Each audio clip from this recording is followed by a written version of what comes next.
What a great start to day two. So much ground covered, and it leads us neatly into our first panel, which focuses on broadband infrastructure. I'm very pleased to welcome our panel moderator, Dilip Srihari, Senior Policy Counsel at Access Partnership.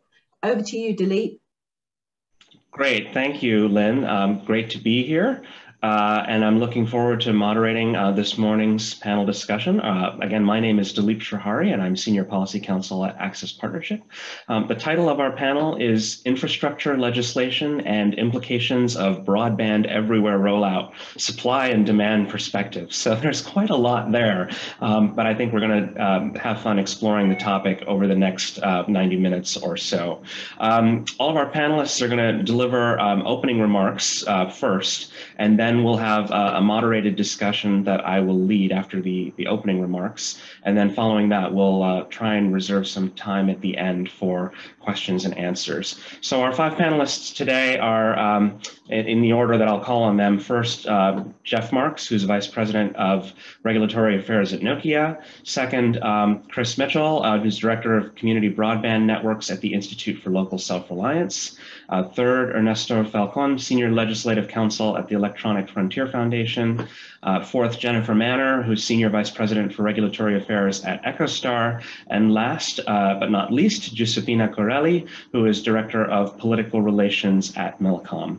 So for the opening remarks, I will just say, first of all, our topic is the broadband legislation that President Biden signed into law in November. It is the largest infrastructure investment in broadband deployment, I think, in the nation's history by quite a large amount, $65 billion, of which $42 billion goes for actual broadband infrastructure construction. It's a historic investment, I think, only readily comparable to the rural electrification efforts nearly 100 years ago under President Franklin Roosevelt. So it's clearly a major thing, and there's a lot to talk about as it goes forward. And look forward to hearing all of our panelists' perspectives on that to start off. So Jeff from Nokia, why don't we start with you?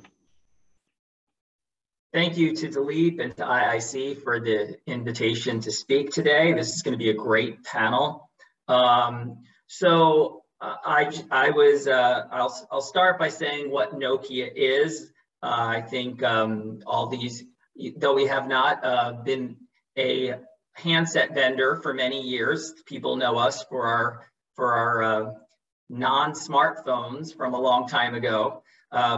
But what we are today is a networks company, and we have an extremely broad portfolio where we not only provide mobile networks, the intelligence for all of the Gs through 5G and 6G coming up, but we also are a provider of the intelligence that power our fiber and copper networks, that makes broadband faster and can even make fiber super fast.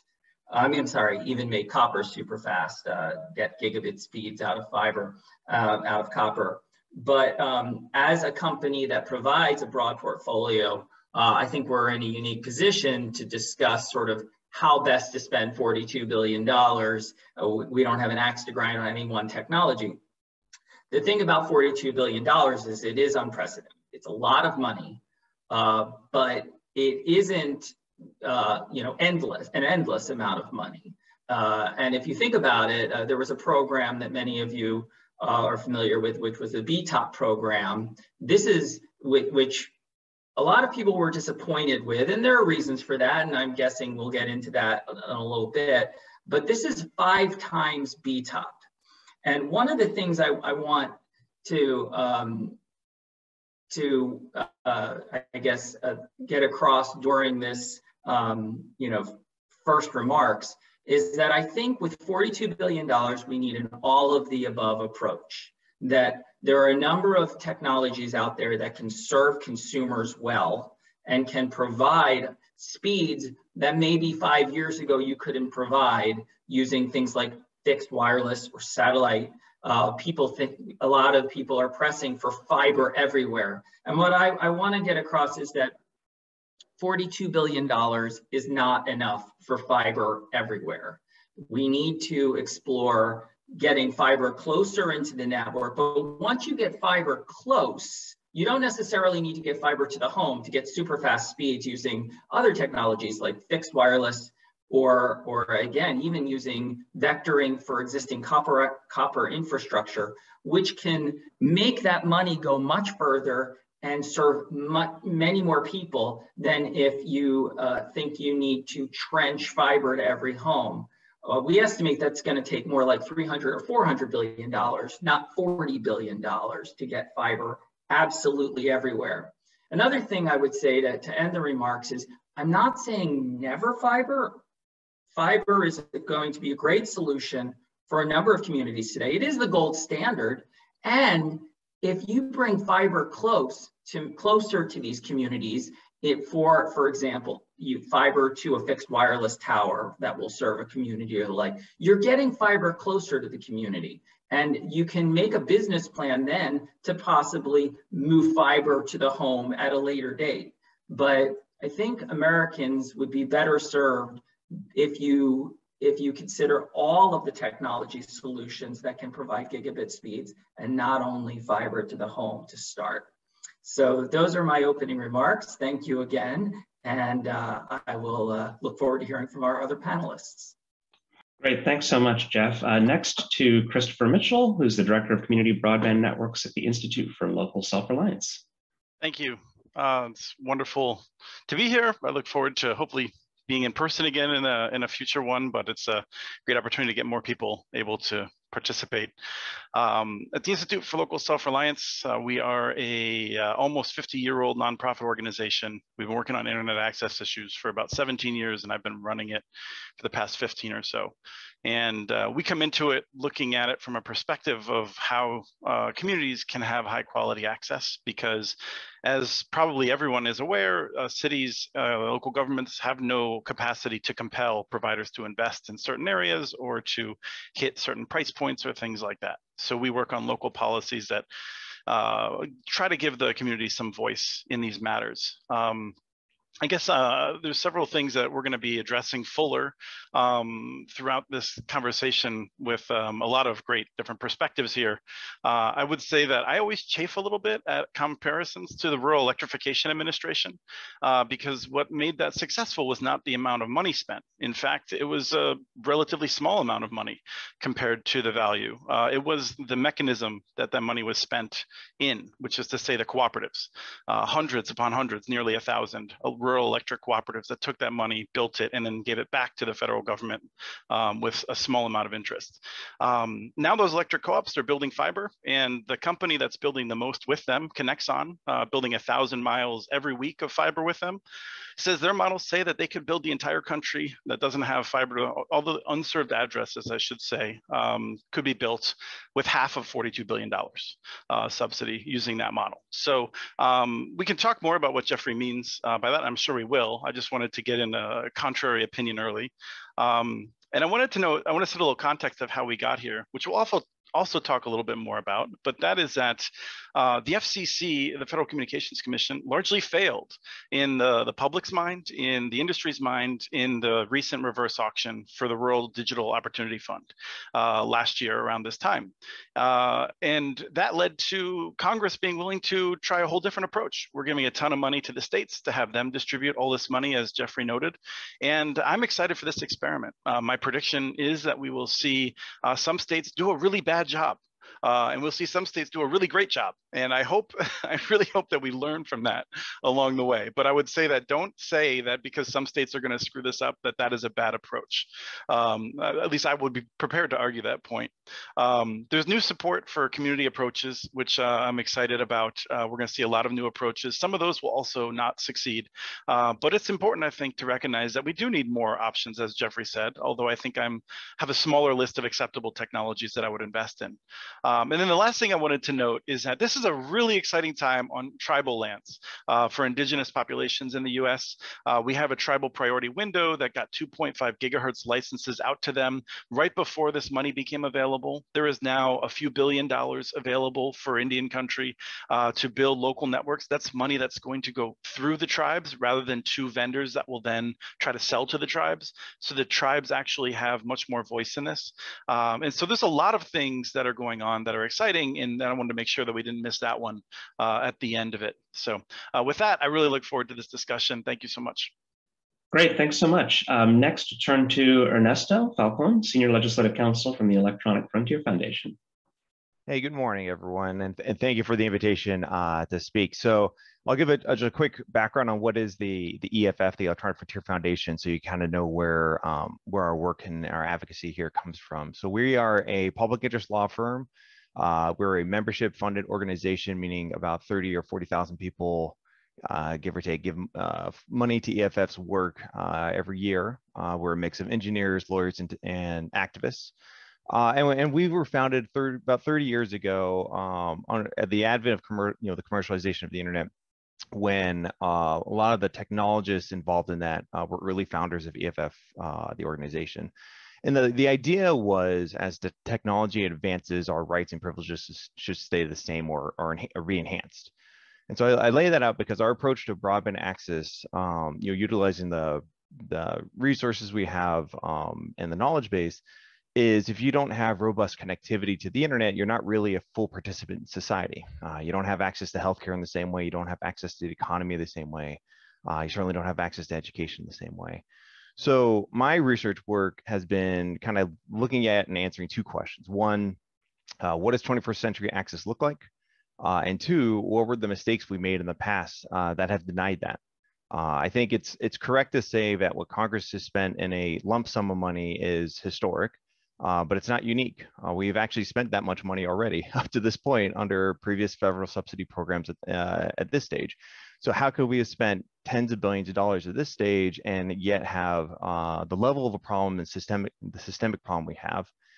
And a lot of it comes down to the objectives Congress and the FCC have historically set for subsidy dollars have been plagued by scarcity and the idea that just build a minimum standard that reaches as many people as possible for as little money as possible.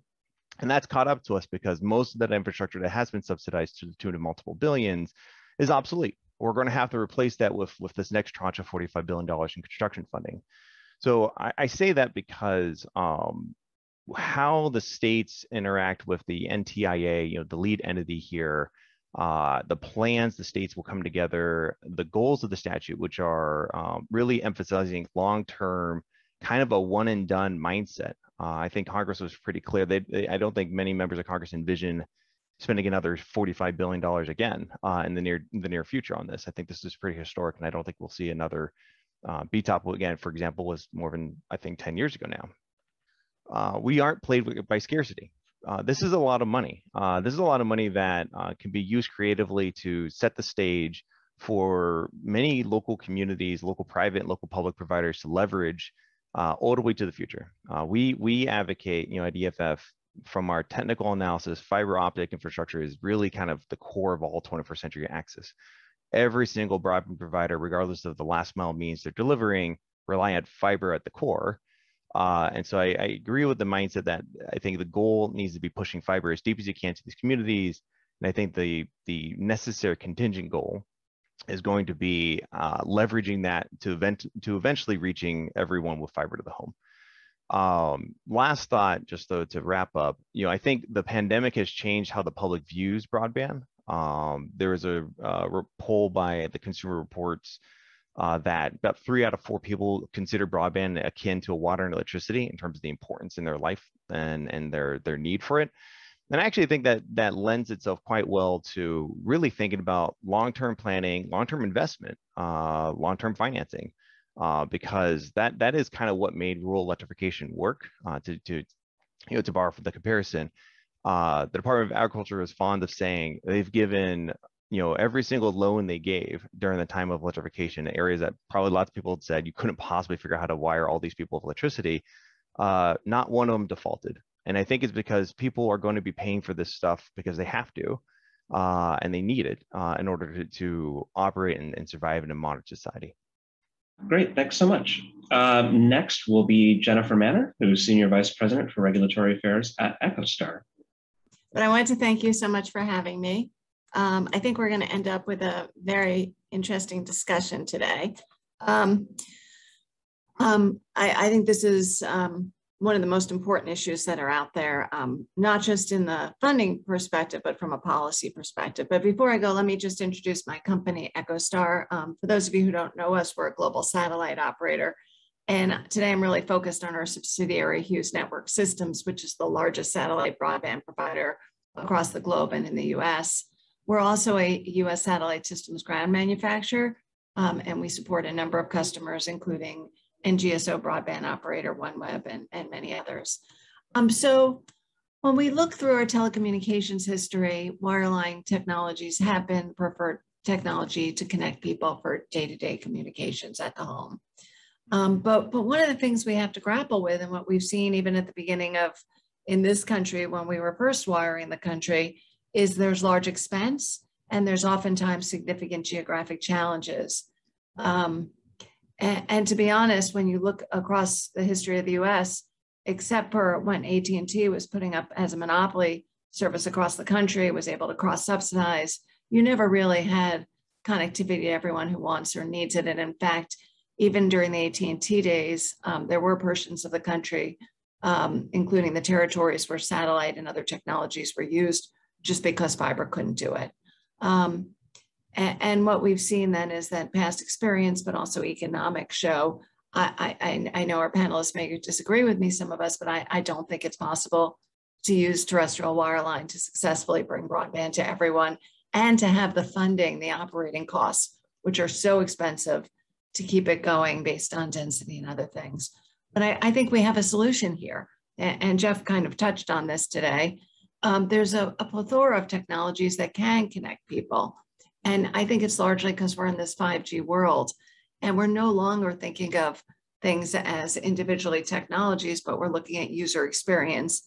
And to be honest, the end user doesn't care how they get the service as long as they get the service they need and have the user experience. So with a network of networks that is being developed from fixed wireless to satellite to terrestrial, terrestrial wireline, you're really in a great place to reach everyone. And you don't have to say, well, this money should only go for wireline, because that would be mistaken. And I just don't think we're going to be successful. So I would say to even look at hybrid technologies. We, for instance, have been providing hybrid satellite terrestrial services, both wireline and we've been testing on the wireless side to folks, which brings certain benefits, but the consumer doesn't care what they're getting. They only care that they have the experience. So as we think about broadband funding, I really do believe we have to move it away from the adoption of performance requirements that we have seen adopted that would favor one technology over others, and look at broadband delivery from the user perspective, ensuring that funding goes to networks that can provide long-term, economically and sustainable quality broadband services. And when performing such an analysis, funders will find in some areas like dense urban downtowns, fiber is certainly a reasonable solution, but in more rural and remote locations, satellite or hybrid, such as satellite fixed wireless or terrestrial wireless networks may be the best solution. By enabling flexibility in technologies, the US and other countries, as they're going through their own funding process, will really find the best solutions for broadband on a cost-effective basis, making sure that everyone's connected, and also making sure that the networks can be kept up. Because as we've seen with the carriers of last resort in many states across the United States, it is not always economic to keep these networks up and operating. When I was at the FCC and we looked at the public safety broadband network, Jeff Marks will remember this, the operating costs were perhaps were a much larger cost than the build out costs. And if you don't have customers who are able to pay that and who are out there and you're in a very densely populated solution, I'm not sure how you keep up some of these networks. So with that, Dilip, thank you. And I really look forward to an interesting discussion today. Great, thanks so much, Jennifer.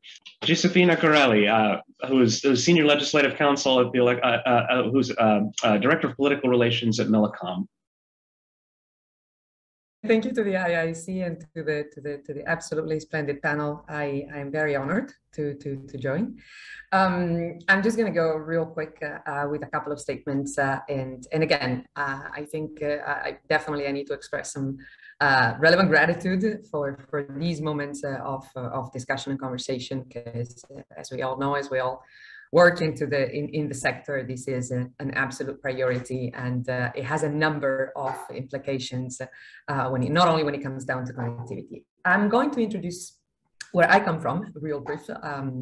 Millicom is a provider, fixed and mobile telecommunication services. We operate across 10 markets, 9 in Latin, Central America, and 1 in Africa, through, especially in what is Central and Latin America, the Tigo and Tigo business brands, through which we provide digital services and products. We go into mobile financial services, local entertainment, cable TV, high-speed data, voice, SMS, and a wide range of business solutions, including cloud and security.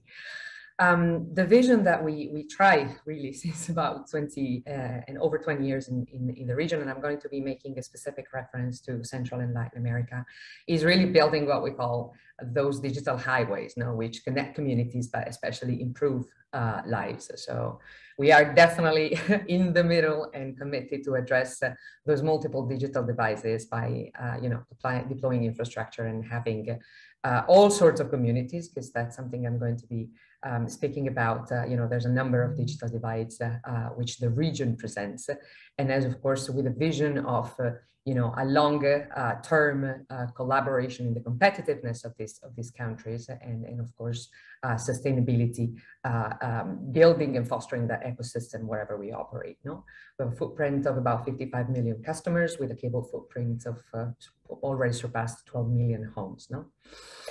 Interesting and wonderful to join this conversation about this proposal. I think benchmarking and sharing experiences is always one of the best ways, also to share different approaches, and of course being the carriers of such, no pun intended, being the carriers of such proposals and discussions. So this is definitely a welcome time and a welcome topic in this sense, in a moment in which we see raising protagonism of what's connectivity.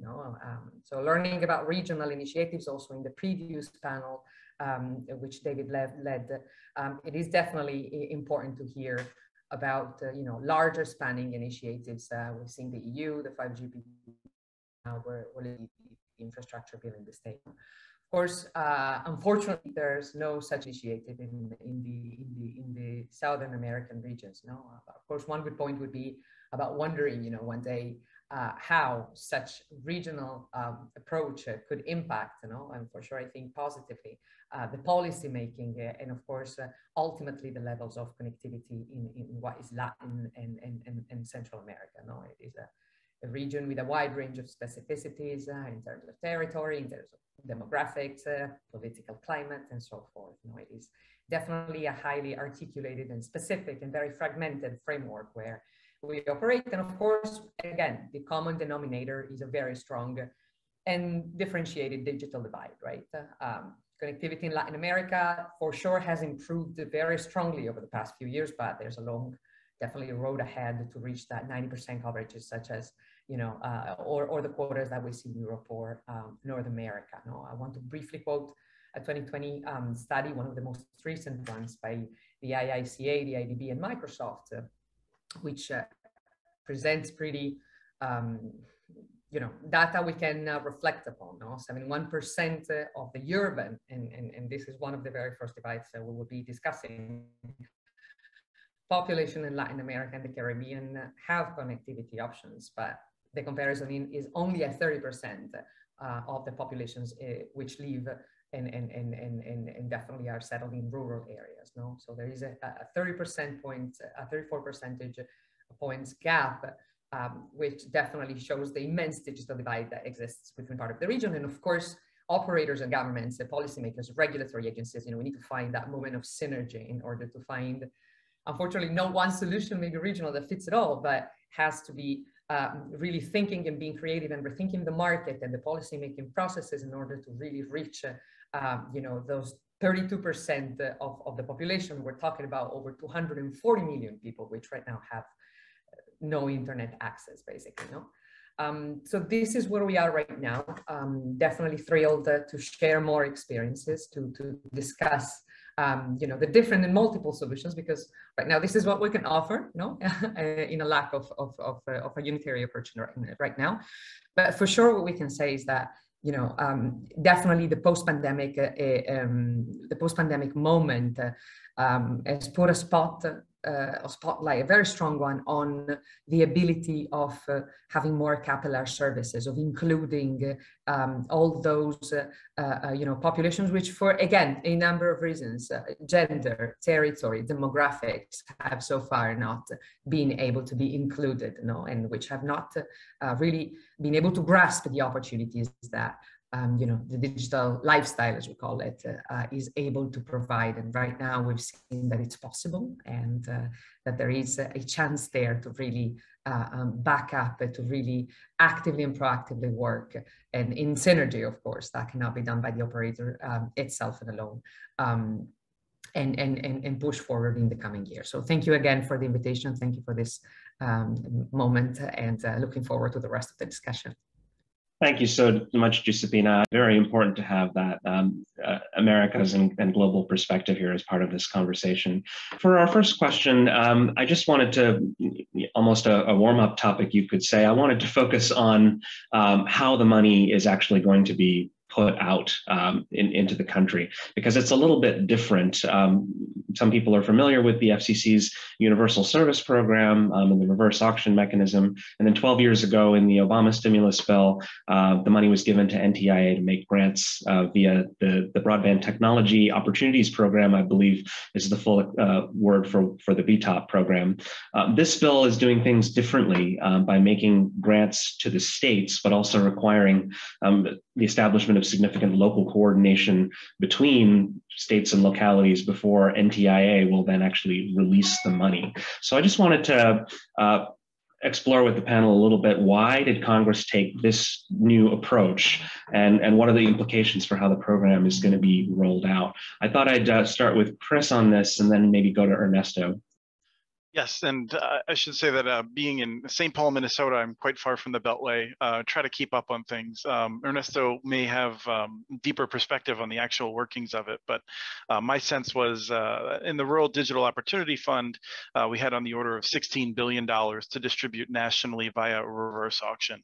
I think most people, certainly the people that I certainly think are the ones worth following, and a widespread agreement across different industries, that auction was suboptimal at best. A frustration that money, in some cases, may have gone to technologies that are unproven, with different people having different views on which technologies those are. But I think the greater concern is a lot of the money, I mean, even $1 billion or more, going to entities, in one case, $1 billion going to an entity that may not have the ability to carry off what it has bid for. This is LTD, and they are currently in a fight with multiple state public utilities commissions who have concerns that they can't do it because they have a history of having not filed proper paperwork and things like that. So there's just a whole lot of controversy around that. And so Congress had planned on having a $100 billion reverse auction in the original legislation. And over time, over the course of the spring and summer of last year, a lot of us started getting concerned. And I'll say Congress doesn't often react to me, so I'm not going to pretend that it was our concerns, but a lot of people in multiple industries felt it would be better if the states distributed the money, which is a challenge because many states don't actually have the infrastructure currently to distribute this money. So I believe the FCC will be helping them in some cases, and the NTIA, which is under the Department of Commerce, they were in charge of the BTOP program 10 years ago. They will be developing rules on how the states will access this money. And I guess the other thing that I would say before handing it off to Ernesto for additional thoughts on this is that realistically, we would not expect the states to have much money to begin distributing in the next year. I think many of us are hopeful that in the next year, we'll have a better sense of where states are going with the money and expectations that they would start distributing it in 2023, which means with supply chain challenges and whatnot, I would not expect this money to have much of an impact, for on the order of 18 months to 2 years at the earliest, which I don't think is necessarily a problem, again, given supply chain constraints. But those are a little bit of how we got here and where I think we're going with that money. Great, thanks, Chris. Ernesto? Yeah, I live in California, so I'm as far as I can get from DC, but I do try to keep up what happens there. I think there will be a mixed set of results from the approach of having each state come up with its own action plan on a couple of fronts. So one of the interesting debates that will happen is the NTIA has is basically in a guidance / approval disapproval positioning. So that they will ask the states to come up with their 5-year action plan. Each state will probably have a range of sophistication of how they can approach that. I will say the state of California is very well resourced in coming up with that. And it's actually been working on a long-term plan for a handful of years now. So for the most part, the federal program is just going to plug into already existing state efforts. For example, we have a $4 billion grant program, a $2 billion state infrastructure program that exists now, and about $7 billion in long-term financing prepared for counties, municipalities, cooperatives, and school districts and whatnot. So California is well poised. I worry about states that have generally not have been aggressive on this issue and how they will handle it. But to go back to my point a second ago, the most interesting piece I think will be how you define low cost. There's supposed to be a low cost offering in all of these. And I'm here to say outright, the infrastructure you have that you're building is going to dictate price and speeds. And so the cost of what is the quote unquote low cost offering that each state was going to propose the NTIA, and whether the NTIA approves or disapproves is actually going to be a pretty big deal going in the next year. And I think it is something that was, an objective from Congress, but may not recognize a wide discrepancy I think you're going to start seeing in state proposals. Great, thanks, Ernesto. I'm just curious if any of our other three panelists want to react to what Chris or Ernesto has said here, either in terms of the state mechanism or certainly Chris's point about how long it's going to take for the money to get out there. Jennifer, I see your hand is up. Yeah, I want to just maybe build on a slightly different point, but touches on both what Chris and Ernesto said, and that is time to deployment. We have a supply chain issue, but we do have certain technologies which are faster to deploy than wireline, and that of course is wireless and satellite. So there are ways to speed up deployment, and as we saw during the pandemic, we saw incredible increases in our number of consumers, as did everyone, but we didn't have a problem serving anywhere because we're everywhere. So that's one thing that's really nice. I also want to bring up the Buy American or Made in America provisions. I can never remember in the act. And I know one of the trade associations we're a member, TIA, is out there talking about that. Jeff's a member as well. But that's the other piece that may have an impact. Whether companies can really meet the Buy American provisions from a communications perspective, as today a number of companies still do use a lot of non-US manufactured components, and there's a pretty heavy lift there. So I think that's going to be another issue that has to be looked at, but the statute's pretty clear on what's required. So I don't know how much discretion anyone has there, but did want to raise it up just for timing. Yeah, and I had a remark I wanted to make about the states administering the funds, and that's that, I think Ernesto and Christopher mentioned some of the challenges that may arise, but I have to say that during the pandemic, Nokia worked with more localities than ever to serve communities. School districts know which students aren't getting covered. They know, and on top of that, school districts know who doesn't have devices to use with the network, and where devices are necessary, because it's not only the network, there's adoption issues as well with respect to home equipment and the like.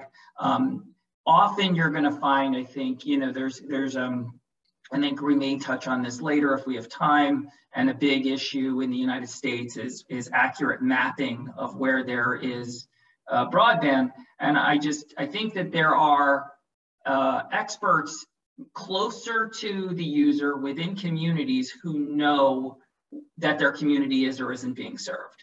And that may be a benefit of the money being distributed at a more local level than the national level, that the states, in conjunction with municipalities and other instruments of the state, may be able to identify the pockets that are truly unserved or underserved.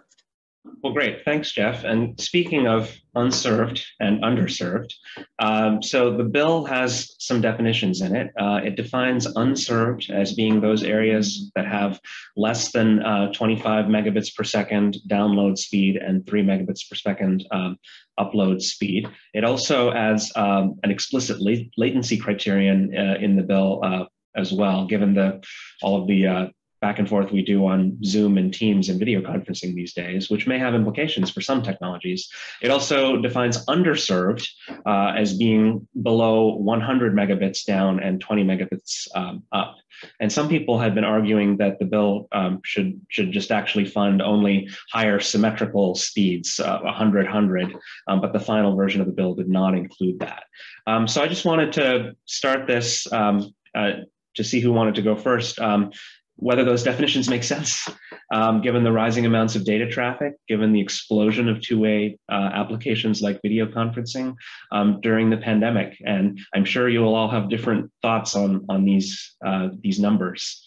Who wants to jump in first? Sure, I can go. Actually, a more careful reading of the statute doesn't say 120 is like the only thing that you're building. It actually says, it actually frames it as a minimum standard. And this is something that I think on a bipartisan majority Congress understood. The infrastructure needs to be easily scalable. Those are the actual words in the statute. It needs to meet evolving needs of a community. And it needs to be able to enable, I mean, these are the priorities. Enable 5G, successor wireless communication services, and other advanced services. So I think what Congress envisioned here is a minimum floor, but certainly not a ceiling in terms of what's being built here. And how, I think much to what Jeff was saying,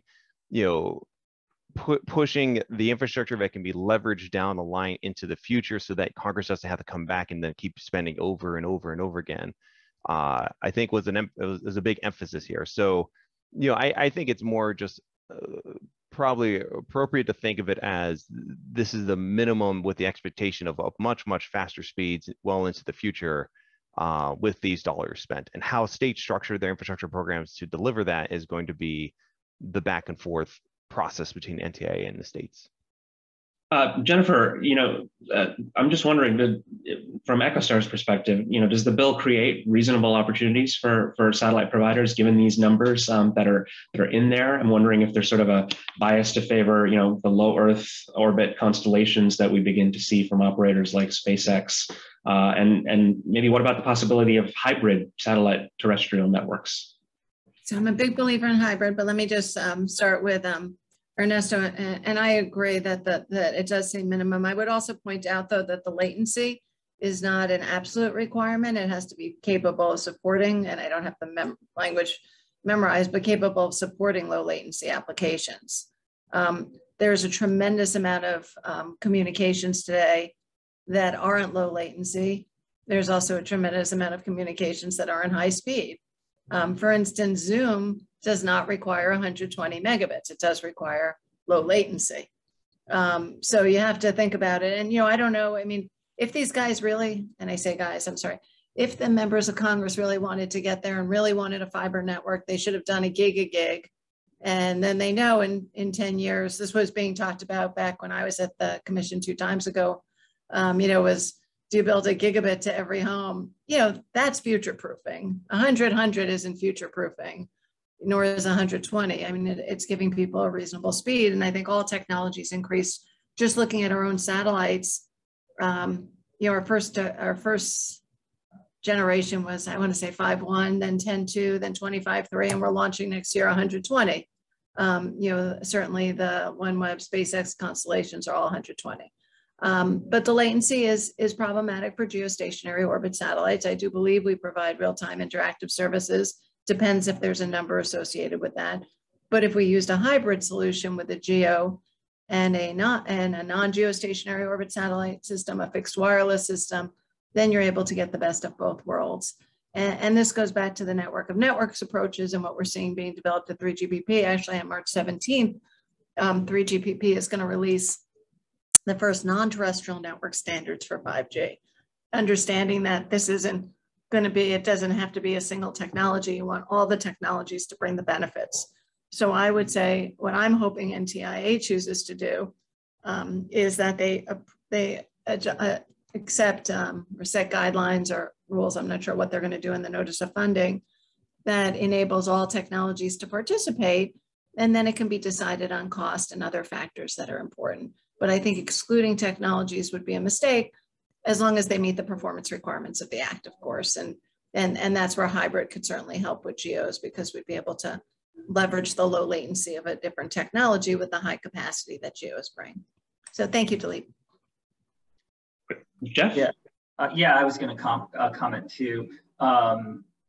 Jennifer mentioned in her opening remarks an important term, which is user experience. And I think, what you, 100, I don't get 100 on my mobile phone, but I use it all the time for work on a 4G network, not a 5G network, and Zoom and all of the things that a lot of our communities lack today, and would be very happy with. I'm not saying that that's good enough. But the fact is, and for wireless, the constraint is typically the symmetricalness. It's the uplink. So for 100 today, even for fixed wireless, 120 is a little bit challenging. We can do it, and as Jennifer also mentioned, all technologies get better and better. So 110 is easy. 120 we can do, and we will be increasingly able to do easier and easier. But I guess I just want to say there isn't a whole lot of use cases that a consumer who currently has 25.3 would stick their nose up at 120. I mean, I don't think.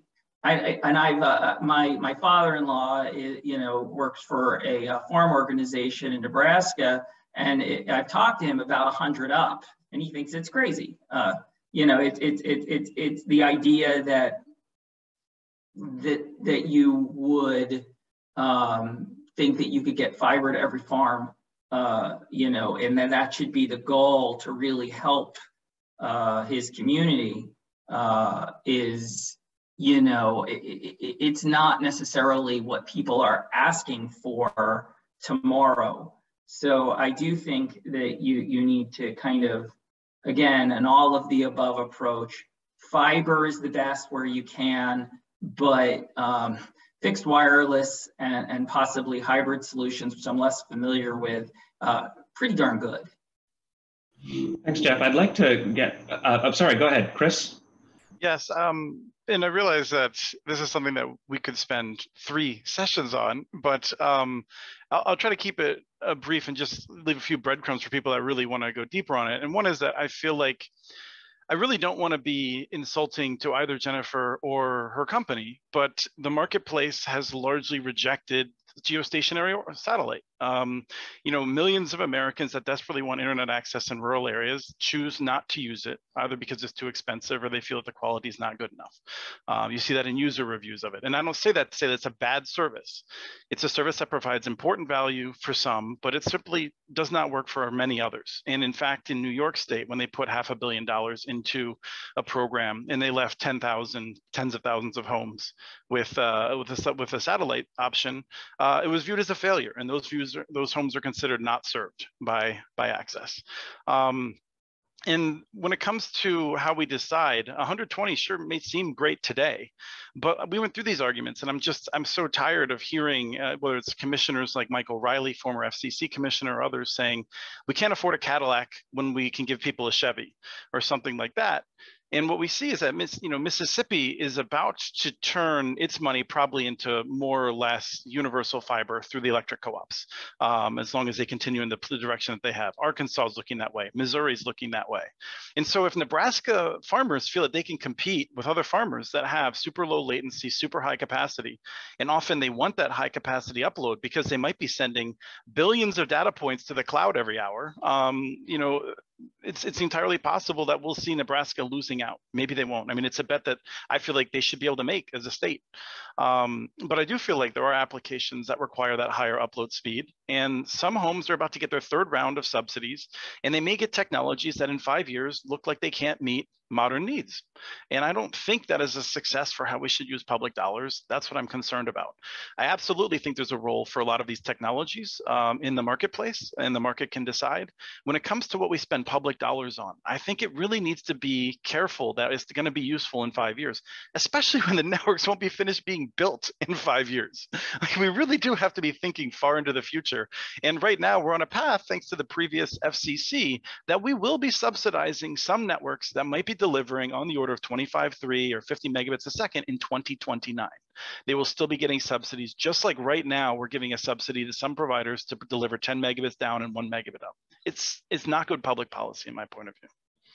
Before others go, I want to make clear that I am not a spokesperson for the state of Nebraska nor its farm.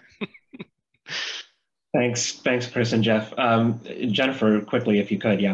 Yeah, and Chris, I really, I beg to differ with you. We offer a high quality service. You know, today there's over 2 million subscribers across the United States on satellite broadband, either ours or our competitors Viasat, and an increasing number on Starlink and other providers. So I would beg to differ. And I would prefer, I can tell you I'm not a fan of municipal broadband for so many reasons. And so let's just stay out of that, please. Thank you. No, and let me be clear. I said geostationary. That's where there's a clear record. a geostationary operator, Chris. No, I know. And I'm saying you said Starlink and Leo. So I'm sorry. I did not want to insult you. I also don't want to leave the time. I get calls every time I do a thing like this, or emails in which people are like, I don't think that's a good solution for my family, and it doesn't drive economic development. And so I'm not saying that that's a bad technology. I'm really trying not to be insulting here. What I'm saying is that there's a lot of people for whom they feel it is not appropriate use of taxpayer dollars. And Chris, there's a lot of people who think that is. So thank you very much. I would love to get Giuseppina's take on this. This conversation, this back and forth that we've just been having. I mean, to what extent is this relevant outside of the United States, frankly, where the situation is often very different, especially in Latin America? Are they focused on greater levels of technology or lesser than the US, which, at least in this bill is trying to, appears to be trying to encouraging some different approaches here? Oh, and it makes perfect sense. Thank you, Dilip. I would say that more in the LATAM region, the choice or the selection of technology is much more let's say, I would say maybe a symptom and or a consequence of the primary urgency right now, the primary priority, which is definitely approaching what I would say are two types of digital divide, right? Which is the traditional one, the infrastructure one, which mainly affects and really, I would say, discriminates and isolates rural areas, no? And again, one small consideration here, rural areas in Brazil are not the same rural areas in Panama, right? And then there is the access one, which definitely affects both the inhabitants or the customers in rural as well as urban areas, no? So already the first one we discussed, it's definitely challenging. There are so many large areas in the town with definitely low density and limited access of even road infrastructure, no, or electricity for what matters. So serving these populations is definitely for both, for the public policymaker, for the government, for the entity who is actually leading the financing of the infrastructure is definitely expensive. And the main tool there, as we know it, are usually the universal access funds, no, which try to mitigate the situation while developing or at least opening in terms of spectrum, for instance, the public market to the operators, no. So, but these funds usually what happens, and so I share sometimes a level of frustration in this. The problem, which really is a common trait throughout these countries, that these funds are not used for the purpose of pursuing further or deepening infrastructure deployment, no? Or they're simply not used. So there's bureaucracy, there is a lack of organization in the proposition of projects, there is mismanagement, there is a whole number of issues which you find in between the different administrators, no? Mainly between central government and municipalities or the local authorities, which are administering really infrastructure deployment, no? So this asymmetry between rural and urban, which is very primary again, usually gets solved by either obligating with obligations to the operator or fiscal imposition or taxes. And that's definitely not feasible, because in this area of the world, everybody feel better, 85% of these investment is private. I mean, there's very little help in that sense, and that affects, of course, how the rest of the deployment, how the infrastructure is deployed, and of course the connectivity levels and all that. So it's definitely necessary to address this issue from the regulatory standpoint, right? Which definitely still sees urban areas, a country composed by urban and rural areas, with both having completely different features and different levels of profitability, treating them the same. And then if we talk about also giving a decent service, we're also talking about imposing to the operators, saying timings, for instance, network downings or whatever happens, complying with the same timing both in rural areas as well as in urban. And that we know might not be definitely a feasible scenario. So definitely there is need for innovation. Definitely there is need for studying. Again, we would love a regional initiative, but the real thing is that there is no size fits all for these countries. So there is really a need for partnering and understanding the kind of population and client and community we're going to be serving and connecting. No? When it comes down, and this issue comes, I guess, even more under the light when we talk about the problems with access, no, or the lack of it, no. So we're talking about much more tangible issues, which is affordability of the service. How many families can actually afford to budget into their family a cost of a terminal? And then again, how interested, or more than interested before that, how aware are they? So for us, for instance, and I'm coming back to Chris with the comment that he made about indigenous population. There are multiple languages going on. There is local content and local languages, which need, of course, to be developed in order for this, let's say, connectivity culture to be, flourishing and definitely circulating more among the communities that we wish to connect to. You may want to go there and talk about 5, 4, 6, 7, 8G, but let's be honest about it. You need to also have an appetite and an awareness of what it is that you can do with that tool, with those instruments. No, this is why, for instance, in Millicom, we not only provide access, but there is a whole architecture of awareness and education programs, which span from child online protection, Conectate Seguro y Segura, where is about, SMEs empowerment through the usage of a WhatsApp account, but these are all tools which, of course, make the consumer aware and make the consumer operate as well in safety, no? So, and everything again, you need to have those competitive services ruled by the needs of the clients, and of course that on us sometimes happens to be translated into additional taxes, regulatory fees, duties for connectivity. And of course, this all comes back to the operator sometimes, no? And then I'm not even going to go into material, supply chain, and equipment, which, you know, we're currently discussing, no? And then, of course, you know, training and education. We cannot expect, again, I quote Panama very much because that's my new country of residence right now, you know, but, you know, you have definitely a need for doing this in a sustainable and in a sensible way, you know, seconding what it is that it's needed. We have a lot of projects right now in Colombia, for instance, where we're working with the community of the cafeteros, you know, coffee entrepreneurs, which are traditionally located in areas where it's beautiful to take a hike, but forget about your phone. And so it is important that, you know, you raise that kind of awareness and you create that ecosystem, because if not, you're only talking about technology, you're only talking about infrastructure, but honestly, how much does that apply to really creating a digital ecosystem? And when I talk about digital ecosystem, I talk about competitiveness. And if we do not want to talk about data usage, we could be discussing about how, you know, indigenous populations could be actually able to get a COVID shot right now, you know, without having a health clinic at bay or close by. So this is where we're looking at, and this is the scenario we operate in. And of course, there's space for creativity, but there is especially need for that.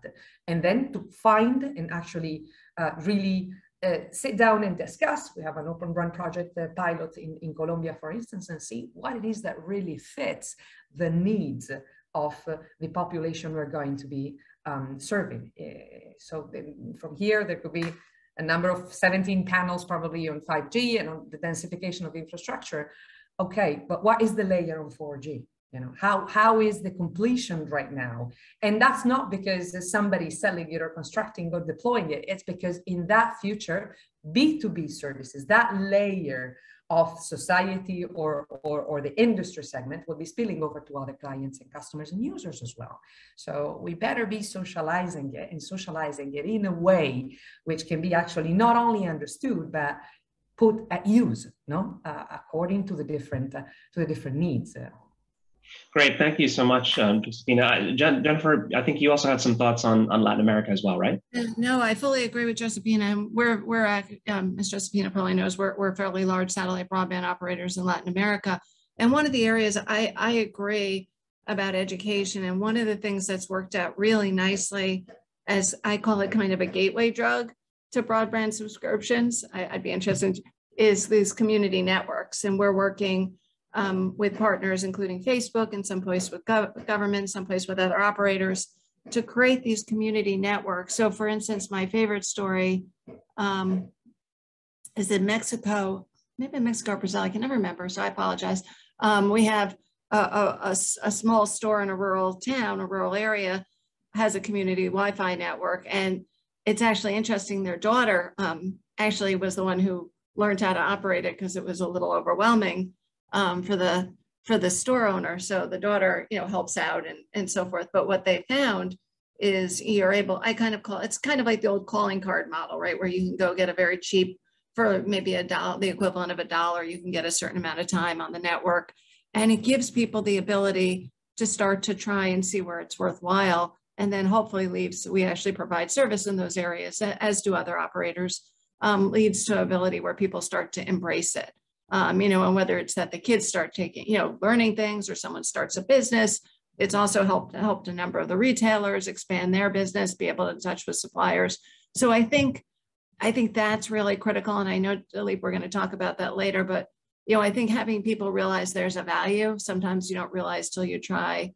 And so that's part of why I'm actually a huge supporter. And we were the first satellite operator to support EBB, emergency broadband benefit in the US, that in some places, you know, if it's a choice between driving gas to drive to work or a pair of jeans so I can dress, am I going to get broadband? So people have to see the value. And so I think exactly what Josephina said, I think the education value, and, you know, I think that is one thing the FCC has, is they have a consumer bureau that was started by Chairman Powell. and outreach and so forth, and working with FTC and FCC, other agencies, as well as with operators. And the one thing I really do like personally is that in many of the legislative efforts that have been happening is that there is requirements that operators also have to reach out to the community. I think that's incredibly important, because if you don't know, and talk about it in a way that you can relate to, not the way we're talking about on the panel. So just supporting everything Giuseppina said. Great. So while we're talking about community networks, in the US, that conversation is often about municipal broadband. There's a number of states that have laws that actually explicitly ban it or impose restraints. I think the president tried to put something into the bill that would lift those restrictions, but ultimately I believe the bill takes sort of more of a neutral approach on that question. And of course, it leaves a lot to the states to make these decisions about public broadband projects. Chris, this is sort of your area of expertise, I think. So I'm just wondering, what tools would the local governments need in rural areas to really take advantage of this expansion? And what other barriers are out there to community-owned networks, maybe besides the obvious ones that need to be addressed? Yes, the way I would put it in some ways is that Congress, majority, like nearly all Democrats and a few Republicans supported getting rid of barriers to municipal networks. Not that every community should build a network. Literally, I don't think anyone supports that idea, but the idea being it should be a local decision that is not having to be made with a thumb on the scale from the state, which is imposing unique requirements on that or imposing certain business models on that. The president did come out with a statement saying that he felt that both municipal and cooperative models are a vision for the future. I think factually it's worth noting that really, if we're talking about unserved areas, it's really cooperatives. There's not a lot of municipal network solutions to reach the unserved who tend to be outside of any kind of organized population center. So municipal networks are probably more about reaching the unserved in urban areas and providing competition in other ways. But it's an exciting time in that the legislation does allow states to encourage that model. And it's been a good few years in which even Republican Congress that created Reconnect and President Trump at the time signed a bill in which municipal networks were able to compete for those Reconnect dollars in the Department of Agriculture on the same level playing field as others. So I think, it's an exciting time. We're seeing a lot of new models. Vermont is going really big with a municipal ownership and a public-private partner that will operate on the network. I think there's a lot of growth potential in that. And I guess the last thing I would say about it is that we'll see some cities continue to build networks and operate them, but the real growth will likely be in municipally owned infrastructure that is working with one or more existing ISPs to deliver service. That's where I think we'll see a lot of the growth coming out of the money that's now available. Yeah, if I can just add a quick point, I think that's interesting because the challenge in some of these hardest to serve areas is the length of time your return on investment would work, right? Or whether you have the entity that is going to approach it with a specific return on investment formula. And if the states, and a lot of states actually do embrace kind of the all options on deck, basically, and any entity who wants to take on this long-term vision, long-term plan is eligible for applying for the funding. Not every state. But I think it's really important to employ all local options and all local opportunities there, simply because some of these places, and to borrow a page from the Rural Electrification Act, as Chris Mitchell mentioned, that was successful because a lot of it was just partnering up with people who were willing to say, you know what, we'll take a 40-year loan to make this work. And as I mentioned earlier, none of those loans defaulted because the demand for electricity was there. It was never going to go away. And I think broadband has reached that type of demand inelasticity, if you will, where you can make a 30 or 40-year financing plan, but certainly not every private entity, I think almost no private entity except for very local private ones, are ever going to entertain that. So I think you have to start thinking about who is your partner in this, and their the length of time they're willing to be engaged in it, because I think that will dictate a lot of outcomes of what gets built. Great. And when we're talking about the rollout of these networks, Ernesto, maybe I'll stay with you. In terms of redlining, not providing service to certain areas within a community. The infrastructure bill actually talks about digital redlining and has a policy against that and requires the FCC to issue rules on this. I'm just wondering what your take is on that, the redlining provisions of the bill, what effects they will have, will that affect pricing, and what do telecom companies need to do with that? So the digital discrimination provision that the FCC is now tasked with basically like a 2-year rulemaking and process.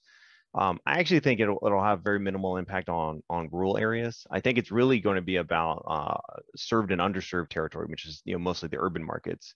And I think it will probably impact pretty heavily the largest carriers that have diversified deployment plans within those urban markets. Basically, fixed wireless for low income side and fiber for high income side. I think those kind of approaches are going to be falling under an awful lot of scrutiny under the digital discrimination provisions. But within that, there's kind of two controlling factors for the FCC. One is technologically and the two are technologically and economically feasible. I think economic feasible is the reason why I don't think it'll have much impact on the unserved rural markets. But if I'm serving like Los Angeles and San Francisco in a disproportionate way, I think it's going to have a pretty impact about what happens in metro markets. Great. Chris, agreement, disagreement, basically the same? Yeah, I guess I have an analogy that I'll keep it quick because I know there's several people that want to talk on this subject, and that's that I don't think it is necessarily a good solution, which is not what Ernesto or other people that are advancing necessarily. I think there's a natural inclination to say, well, AT&T, Comcast, Charter, Spectrum, those companies, they're very good at moving bits, so they should be the ones that figure out how to serve low-income communities. And I think that is an incorrect reading of it. We don't have McDonald's feeding children. We have the schools feeding children for the malnutrition and hunger problem we have in the United States. And that's despite the fact that McDonald's is incredibly good at moving food around the country, and I like to shop there. It's not an insult against that company. The simple fact is that they're not good at dealing with poverty. And Comcast and AT&T, Charter, Spectrum, those companies, they do some things well. I can criticize a lot of things that they do as well. That's pretty clear. I'm a pretty critical guy. And they are not well suited to solving this challenge of making sure that people have an affordable price, that they have a device that they can use, they have the digital skills to operate it. There's a whole world of things that need to get done. And so when it comes to digital discrimination, I want to make sure that we're embracing a variety of thinking outside the box, like having schools feed children, rather than assuming that companies that move bits well should be the ones to solve this issue. Thanks. Jennifer, I'd like to move, we're sort of already here, but I'd maybe like to move the conversation on to the consumer subsidies part of this legislation. So we've seen, an additional $14 billion in this bill for the FCC's Emergency Broadband Benefit Program, which was created just last year as part of the pandemic. I think the subsidies were $50 a month, I think will now be $20 a month. I'm just wondering your take on that. And will I'm curious also about the interplay between the adoption funds through this program and how that will interact with the infrastructure expansion from the $42 billion and how those two things will interact with each other. So Jennifer, I'd love if you could start there. Perfect. And I'm a huge, I believe there's a huge focus on adoption. And I kind of mentioned this in the beginning was, economic sustainability. And the fact of the matter is, and I am not as familiar with urban areas, except that I'm from New York, but in terms of redlining, so I'm more focused on the rural sides. But there's a fair amount of poverty in rural America as there is in other places around the world. And giving people a subsidy to be able to purchase broadband on a technology neutral ability and being able to choose any provider is great.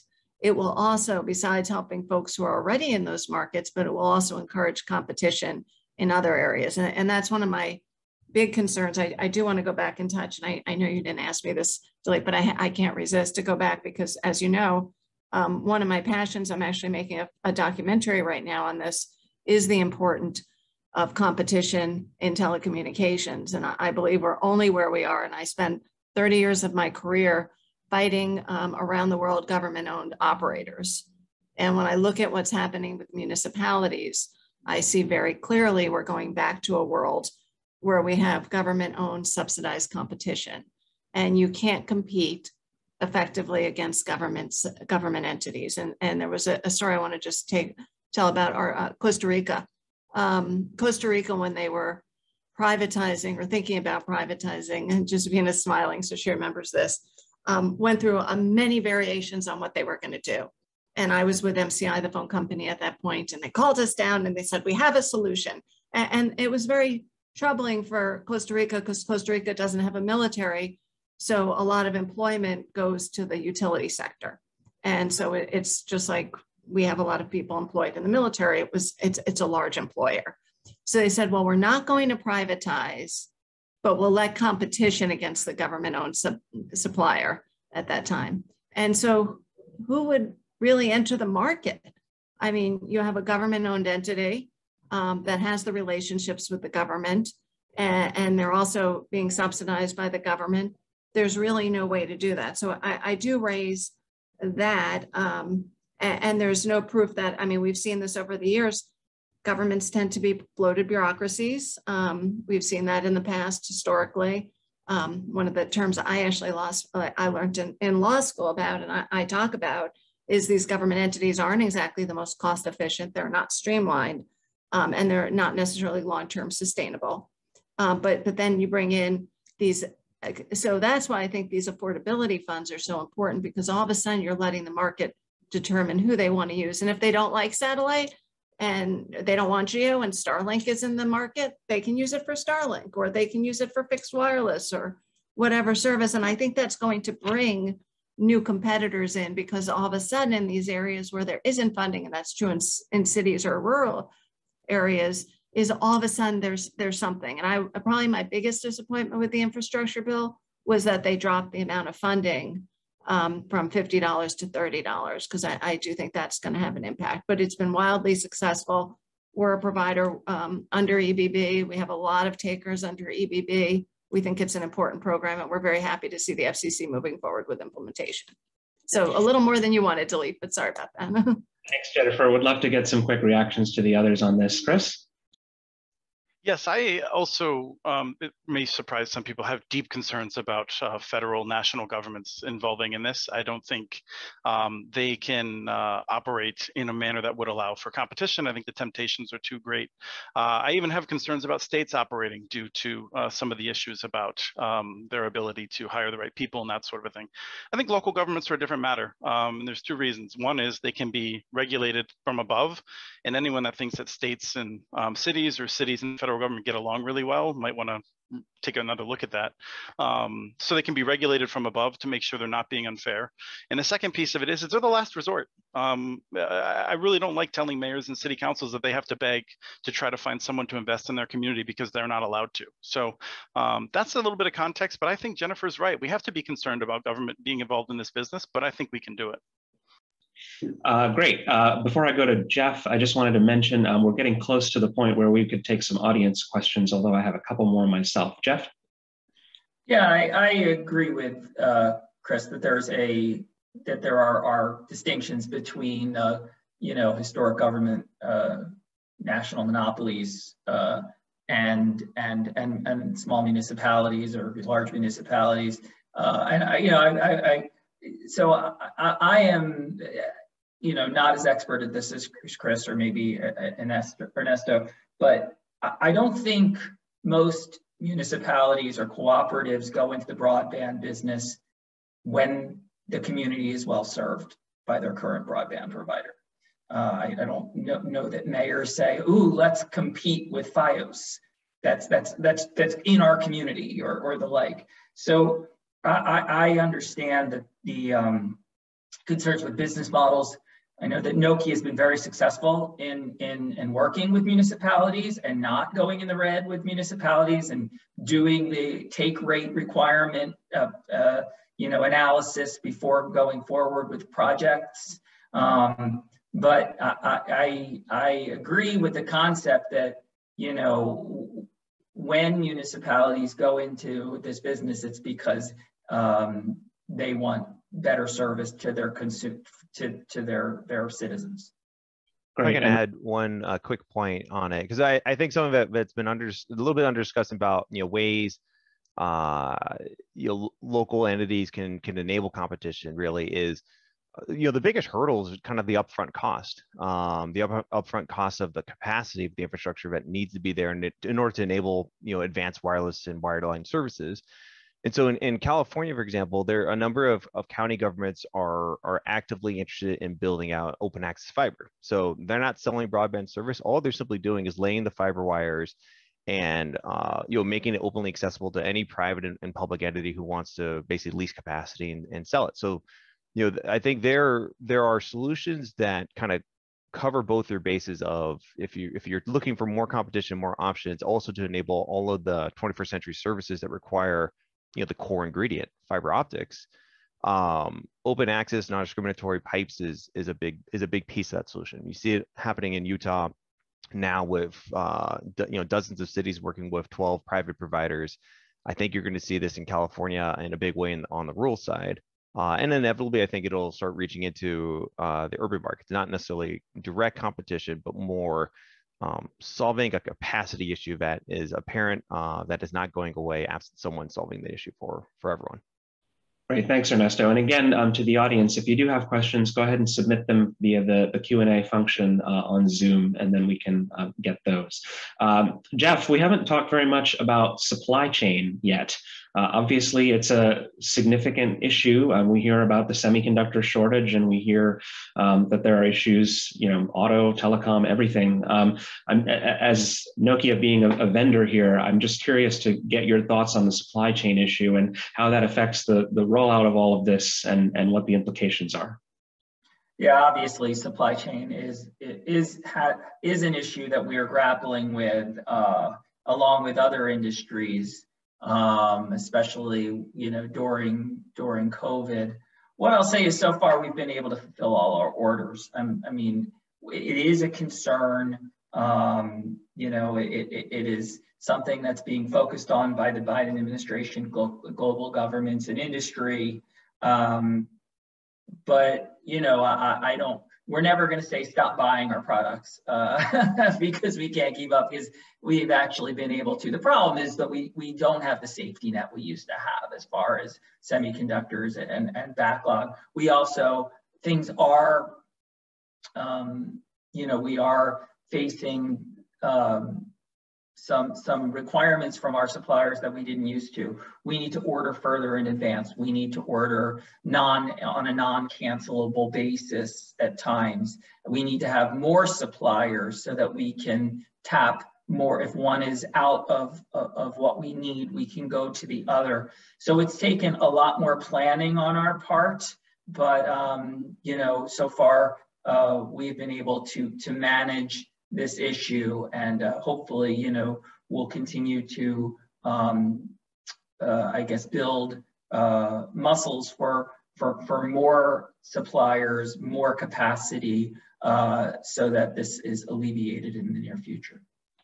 So, of course, the bills, proposes to spend $42 billion on network infrastructure, which I think is not insignificant, material increase, and even compared to the normal private level of investment here. I'm just wondering if you think that actually makes the supply chain problems worse in the short term, or is the timing, by the time that money gets out there won't be an issue? Well, I mean, I don't have a crystal ball, but I mean, it's planning. It's planning ahead. We don't want to see, I think we do have concerns when one industry or another says you must only serve me, or you must prioritize my products over other products or the like, because I think you end up with situations where there's an imbalance. But it is a challenge. It does take planning, but I think you hit on it as well, that this isn't a rush. I mean, we're going to see in advance what orders are coming in, and I expect we'll be able to manage it as we do today. That, of course, we are in a process of capacity building as well. So I'm hopeful that between capacity building and planning, and that we'll be able to weather the storm. Great. Well, we do have some extra time left. Again, if the audience has questions, feel free to send those in. I thought I'd ask about the mapping issue, because one of the major problems we have right now is that we don't always know where the unserved and underserved areas are. So, Chris, I thought maybe I'd go to you for this one and ask, what the hangups have been for the FCC to get these maps right, and do we think those are going to be practical, limiting factors in the ability to deploy this money, especially at the state and local level? Yes, the first problem is that the NTIA will not know how much money to give to each state, absent some rough ratio of the unserved on a state-by-state basis. So the longer the FCC would take to do that, the more we could see delays for the $42 billion being distributed. So that's one problem. There's a lot of problems that I think this audience is a very select audience, and so I'm not going to go over the basic ones. I'll say that to the extent that you are trying to measure whether it's satellite or any wireless service or even DSL, copper-based technology, it's difficult to know. The companies themselves don't necessarily know. Like AT&T may not know where it can offer DSL at 12 megabits a second or 20 megabits a second, because it varies so much based on local conditions around the quality of the copper. Wireless is a fickle beast, as everyone knows. And so, it's very hard to submit an affidavit to the federal government saying this is accurate. We can provide these speeds to these people, yet we're trying to do that. So it is a hard task. And I would just say that perhaps the most controversial thing is that the main reason we want maps is to make sure we don't accidentally create more competition. And I think there's real agreement or real disagreement about whether or not government should be actively trying to create competition or merely removing barriers and letting competition come about naturally. But one of the reasons we spend so much time mapping and so much less time just getting money out is because of this fear that we might accidentally give someone money to build in an area that could overlap with an existing network. And I think it makes sense. Our politics are defined by who has political power, and the incumbents do. But I think we've put too much effort on mapping myself. I think we've been better off using rough maps all along. Josefina, I'm kind of curious, in Latin America, the United States has obviously been talking a lot about this mapping issue over the past 2 or 3 years. I'm just kind of curious how other countries are thinking about this issue, if they are thinking about it, and how they've dealt with it. Well, of course, it is for sure a less, please do keep in mind the parameter, more than the parameter, the framework. So this is why sometimes in policy programs everywhere, well, we've seen now the latest movements in Brazil, for instance, which is already signed after the 5G auction, for instance, a couple of days ago, it was finalized for the deployment and all of that. So beyond that, I think the main preoccupation right now is really basic infrastructure deployment, and finding a model right now which can be suitable in order also to grant mobility in this specific case, and of course coverage. So it's more, I would say, a top-bottom sort of approach. So right now, what we're looking into, I'm thinking about the majority. We've had couple of examples, for example, El Salvador and the government in Paraguay, they did have an effort in order to distribute actually subsidies and funds, to get more pervasion in that sense, But definitely the preoccupation right now is to bridge and to close that the basic digital device that you find within top priority, of course, urban areas. So there is an awareness, there is an attention, there is a lack of data. That's for sure. That's something that we need to keep into consideration.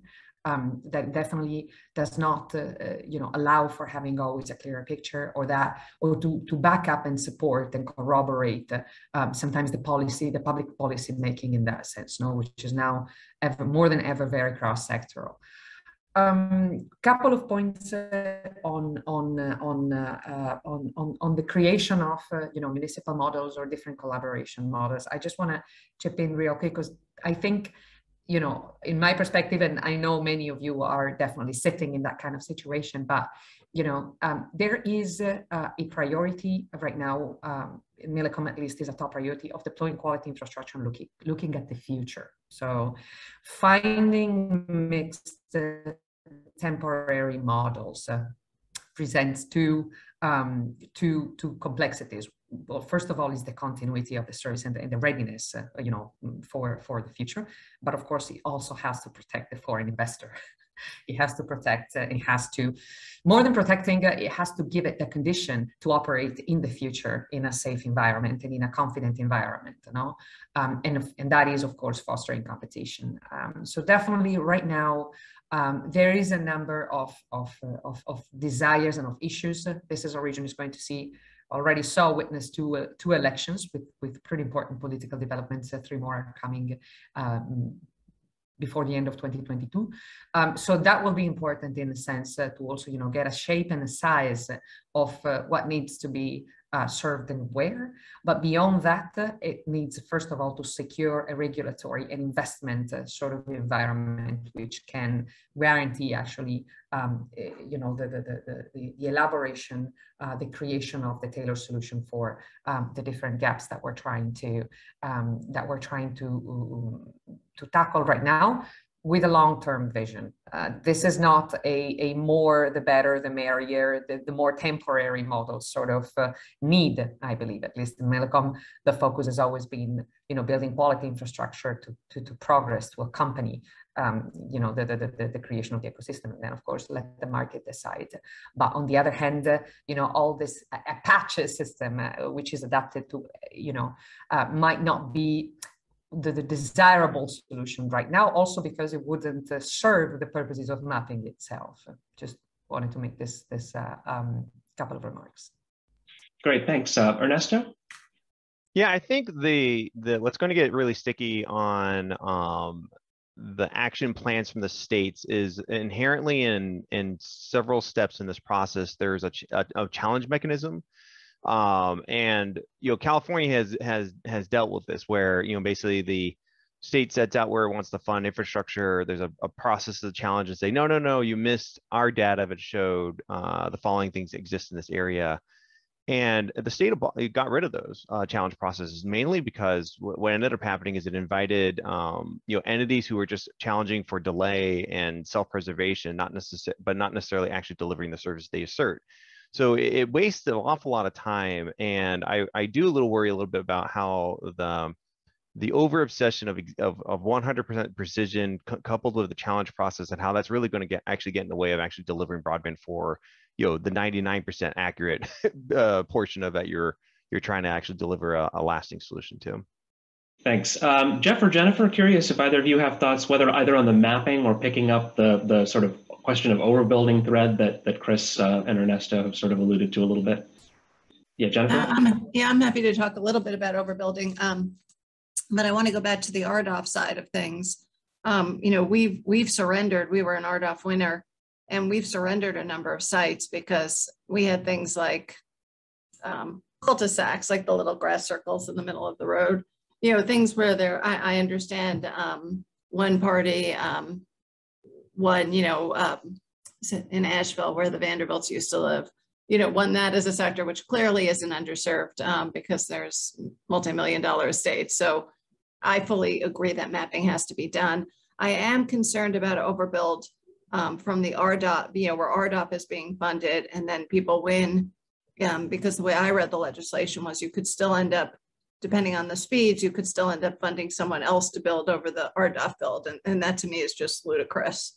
So I think there is a problem here. And I think, unfortunately, I don't think the statute provides a way around it because there's actually a specific carve out for the RDOF funding and some other funding. So I think you will see an overbuild. I think that's a mistake on our part as a country in terms of using taxpayer money.